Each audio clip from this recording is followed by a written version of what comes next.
Katanya hanya dengan mendengarkan suara tertentu lewat headphone, kamu bisa jadi lebih fokus, lebih tenang, bahkan tidur lebih nyenyak.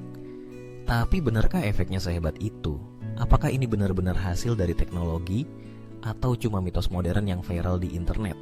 Hari ini kita akan membedah teknologi audio yang dikenal dengan nama binaural beats. Banyak orang di Indonesia sudah mencoba, dari pelajar sampai pekerja kantoran. Tapi, apakah benar terbukti secara ilmiah? Atau kita semua hanya terjebak efek placebo? Yuk kita bahas bersama-sama dengan bukti nyata dari dunia sains. Pertama, apa sebenarnya binaural beats?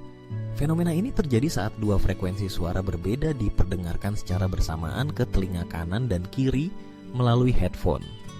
Misalnya, telinga kiri mendengar suara 400 Hz dan telinga kanan 410 Hz.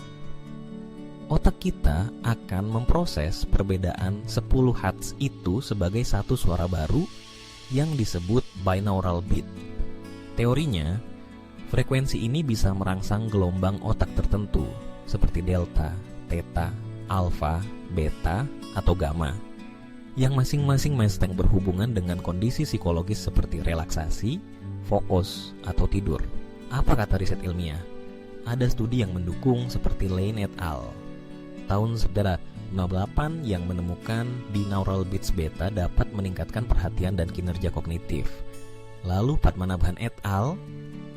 Tahun 2005 membuktikan bahwa pasien praoperasi yang mendengarkan binaural beats mengalami penurunan kecemasan. Goodin et al. Tahun 2012 juga menunjukkan peningkatan mood dan fungsi kognitif dengan penggunaan rutin. Tapi ada juga riset yang skeptis. Oster, penemu konsep ini, menyatakan efeknya sangat individual. Les Quarnec et al. Tahun 2001 menilai efeknya bisa saja hanya placebo. Wahbeh et al. Tahun 2007 bahkan tidak menemukan perbedaan signifikan dalam memori dan stres antara pengguna dan non-pengguna binaural beats. Bagaimana di Indonesia? Banyak konten binaural beats bertebaran di TikTok dan YouTube lokal. Dari yang membantu belajar UTBK, relaksasi Islami, sampai untuk tidur. Testimoni pun beragam. Ada yang merasa lebih tenang sebelum ujian, lebih cepat ngantuk sebelum tidur, tapi ada juga yang bilang hanya seperti dengungan tanpa efek apa-apa. Kesimpulannya, binaural beats punya potensi sebagai alat bantu relaksasi atau fokus.